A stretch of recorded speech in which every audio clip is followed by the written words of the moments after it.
After 3 fantastic Metroid games in the first-person perspective, Nintendo's ready to bring Samus back to her side-scrolling roots. Retro Studios did a fantastic job with the Metroid Prime trilogy and told a great story that led up to the events of the NES game.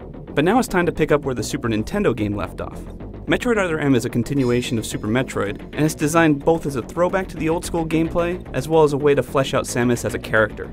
At times, Metroid Other M feels like it's story first, gameplay second, but from start to finish, it's a great ride.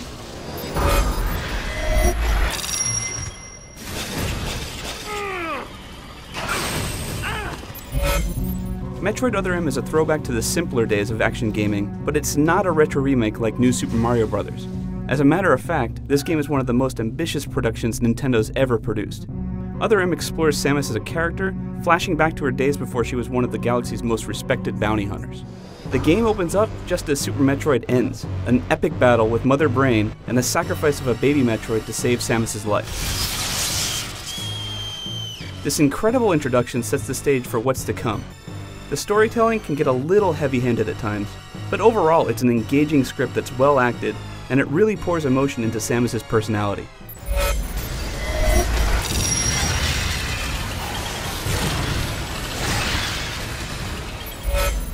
Metroid Other M returns the classic Metroid gameplay to its NES, Game Boy, and Super NES roots. But instead of a strict side-scrolling platformer, Nintendo and Team Ninja created a game where Samus can move in full 3D while still applying the restrictions of a classic 2D game. The level designs have a ton of variety, a good amount of puzzles, and plenty of intense situations with massive boss battles. Nintendo and Team Ninja definitely succeed in advancing the gameplay with new school elements.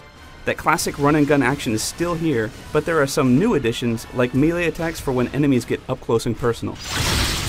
But you know, it's not without its problems. When you run back through an area, the camera doesn't shift with you, so you'll be doing a lot of off-screen shooting. That's actually easy to do because Samus has an auto-aiming feature for her blaster. Simply point and it'll target any enemy in that direction. This gets the job done, but it also takes away a little bit of the challenge that's been a part of the Metroid series for years.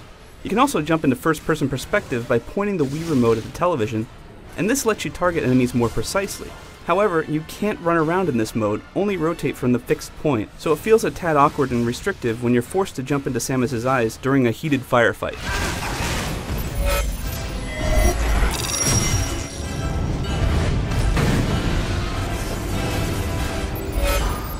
Even with the little issues, this is one of the most ambitious Wii titles to date.